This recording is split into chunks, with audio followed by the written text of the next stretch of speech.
ఒక student UPSC preparation start చేయాలి అని అనుకుంటే తన మైండ్ సెట్ అనేది ఎలా ఉండాలి సార్? ఇది అన్నిటికంటే ఇంపార్టెంట్ ఫ్యాక్టర్ అండి.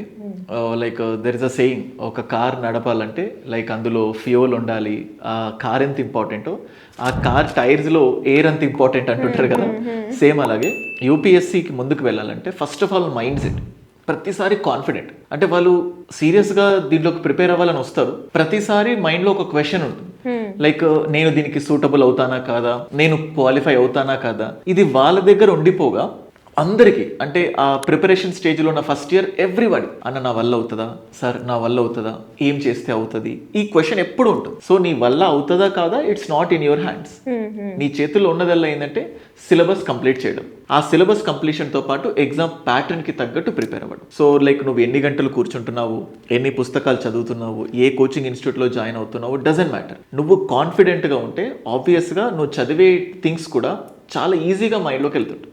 సో నేను జనరల్గా ఎప్పుడు చెప్తూ ఉంటాను, సో మీరు కూడా వినే ఉంటారు, who is the king of the forest అని. సో అన్నప్పుడల్లా టాలెస్ట్ పారామీటర్ తీసుకుంటే జిరాఫీ అవ్వాలి కాదు, పోనీ ఫాస్టెస్ట్ గా పరిగెత్తిన వాళ్ళను కింగ్ గా అనొచ్చా అంటే అది కూడా కాదు, చీతా కాదు.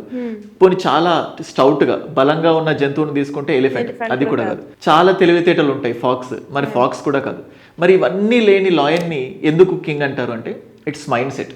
సో నువ్వు టాల్గా ఉన్నావా, నువ్వు హెవీగా ఉన్నావా, నువ్వు ఫాస్ట్గా పరిగెత్తుతున్నావా, మైండ్ సెట్. ఒక క్యాండిడేట్ని యూపీఎస్సీకి తీసుకెళ్ళడానికి కూడా అన్నిటికంటే కూడా బలంగా కావాల్సింది మైండ్ సెట్. సో ఆ మైండ్ సెట్ ఎక్కడో నేర్చుకుంటే వచ్చేది కాదు, నీ లోపల ఆటోమేటికల్గా ఇన్కల్కేట్ చేసుకుంటే వస్తుంది. స్ట్రాంగ్ మైండ్ సెట్ ఉంటే స్ట్రాంగ్గా క్వాలిఫై అవ్వడానికి మోర్ ఛాన్సెస్ ఉంటాయి. ఓకే.